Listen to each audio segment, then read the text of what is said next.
सुकरात। तारीख़ में बहुत कम लोग ऐसे गुज़रे हैं जिन्होंने अपने अक्ल व फ़हम से आने वाली नस्लों को दंग करके रख दिया। इल्म से ताल्लुक़ रखने वाले इन लोगों में से कुछ को भारी भरकम इनामात से नवाजा गया तो कुछ को जहर के प्याले पीना पड़े। वो कहते हैं ना, सूली पर चढ़ाए भी तो इल्म, हवाओं में उड़ाए भी तो इल्म, मौत के दहाने से बचाए तो भी इल्म और जहर पिलाए भी तो इल्म। इल्म फ़लसफ़ा से ताल्लुक़ रखने वाले एक ऐसी शख्सियत का नाम सुकरात था जिसको फ़लसफ़े का बानी माना जाता है। सुकरात 470 क़ब्ल अज़ मसीह यूनानी शहर में पैदा हुआ। इसका ताल्लुक़ एक अमीर कबीर ख़ानदान से ना था, सो इसने बुनियादी तालीम हासिल करने के बाद अपने वालिद के साथ काम करना शुरू कर दिया। लोगों से अपने गैर मामूली सवालात की वजह से जल्दी ही सुकरात को बसीरत, सालमियत, बहस का उस्ताद माना जाने लगा। उस वक्त की यूनानी रवायात में खुदाओं का ज़िक्र पाया जाता है और बताया जाता है कि कैसे देवता ताकत के नशे में एक दूसरे से लड़ाइयाँ करते आए हैं। इसके बावजूद मशहूर खुदाओं या देवताओं की इज़्ज़त और मोहब्बत करना तरक्की के लिए ज़रूरी समझा जाता था और इसी वजह से लोग देवताओं पर भरपूर ईमान रखते। बिल्कुल इसी तरह सुकरात की माँ बचपन में इसे देवताओं की कहानी सुनाया करती थी और सुकरात अक्सर इससे सवाल करता कि अगर देवता मेहरबान हैं तो वो आपस में लड़ाइयाँ क्यों करते थे।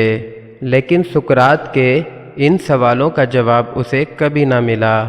बहुत जल्द सुकरात ने इसी किस्म के सवालात आम लोगों से भी करना शुरू कर दिए। सुकरात को खुदाओं का मुनकिर माना जाने लगा।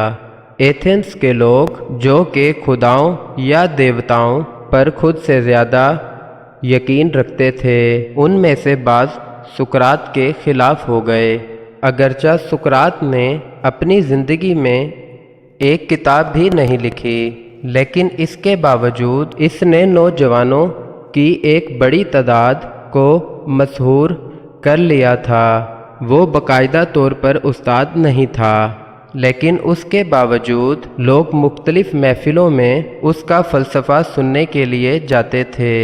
हुआ कुछ यूँ कि एक दिन वो वालिद के हमरा किसी काम में मसरूफ़ था कि शहर का सियासतदान एक शख्स के साथ तशरीफ़ ले आया जो कि काफ़ी सालों से आसमान में मौजूद सितारों का मुशाहिदा कर रहा था। उसके मुताबिक आसमान में मौजूद चाँद और सितारे सिर्फ़ और सिर्फ पत्थर थे, जबकि लोग गलत तरीके से उन्हें खुदा या देवता मानते थे। उसके मुताबिक चाँद की रोशनी भी अपनी नहीं है, बल्कि वो इसके लिए सूरज का मोहताज है। इन ख्यालात की वजह से एथेंस के लोग इसके खिलाफ हो गए। सुकरात को एक अक्लमंद आदमी समझते हुए अपनी राय देने का कहा। सियासतदान समझता था सुकरात एंकड़ागोस की मुखालफत करेगा, लेकिन सुकरात ने इसकी सोच के बरअक्स कहा कि चूँकि मेरे पास इल्म नहीं, इसे गलत या सही कहने के लिए कोई दलील नहीं है, तो मैं अभी किसी नतीजे पर नहीं पहुँचा। सुकरात का ये जवाब सुनने के बाद सियासतदान गुस्से में आ गया और कहा, क्या हमारे बुज़ुर्ग झूठे थे? क्या हमारे देवता झूठे हैं? सुकरात के बयान के बाद लोगों में इसकी मुखालफत और बढ़ चुकी थी और दूसरी जानिब एंकड़ागोस पर कुफर का मुकदमा चला दिया गया और इसे जूरी के सामने पेश कर दिया गया। इसके लिए मौत या मुल्क बदरी की सज़ा का तयन होना था। जूरी में कुछ लोग इसके चाहने वाले थे, इसीलिए इसे मौत से बचाकर शहर बदर कर दिया। एंकड़ागोस का अंजाम देखकर सुकरात बहुत परेशान था। सुकरात का एक शागिर्द कमांडर एलिस बाइडेस जजीरे सिसिली में एक लड़ाई में हार गया اور وہ ایتھن کی دشمن ریاست سپارٹا کے ساتھ مل گیا۔ اس واقعے کے بعد سقراط کی شہرت اور خراب ہو گئی۔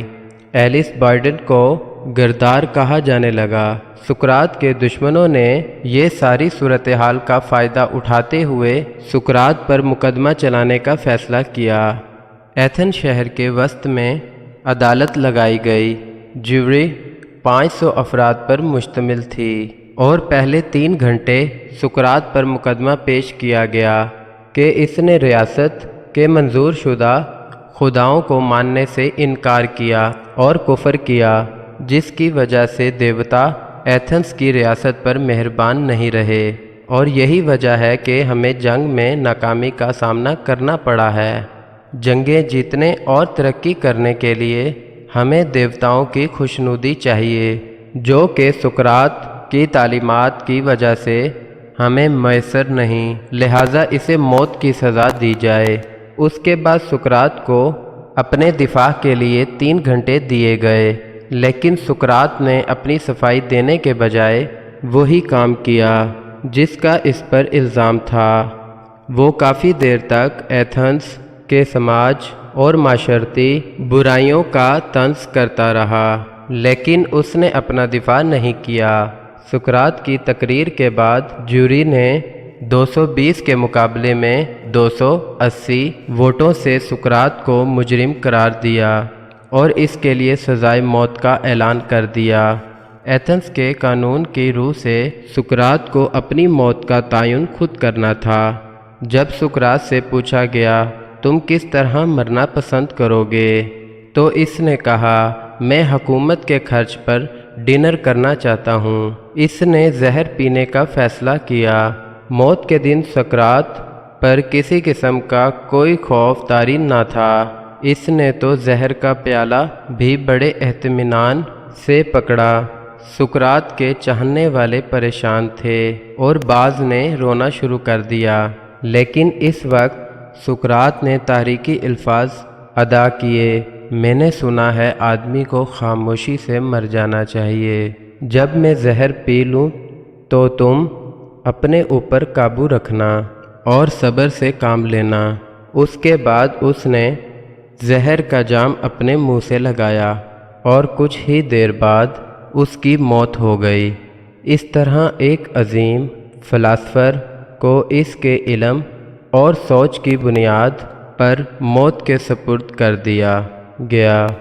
مزید ایسی اچھی ویڈیوز دیکھنے کے لیے یور وائس چینل کو سبسکرائب کر لیں، ویڈیو کو لائک کریں اور اپنے دوستوں کے ساتھ شیئر کریں۔